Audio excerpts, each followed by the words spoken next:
শিউলিতলা নামক এক গাঁয়ে মিনু নামের এক কালো মেয়ে বাস করত। মিনু কালো বলে কেউ তাকে পছন্দ করত না। মিনুর বিয়ের জন্য পাত্রপক্ষ দেখতে আসলে তাকে কেউ পছন্দ করত না।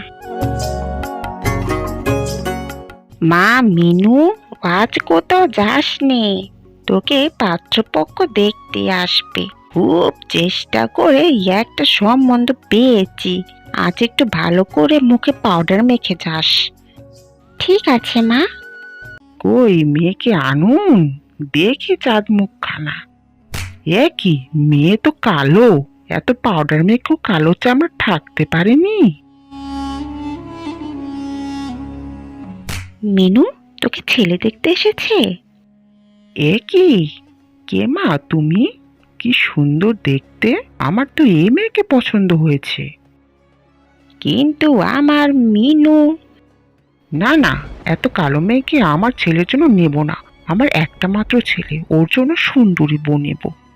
গেল গেল গো, এই সম্বন্ধটাও গেল। এ মুখ পুরকি নিয়ে আমি যে কি করি।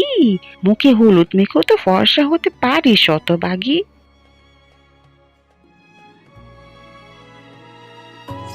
এইরকম আরো নতুন নতুন গল্প পেতে চ্যানেলটি সাবস্ক্রাইব করে আমাদের পাশেই থেকো।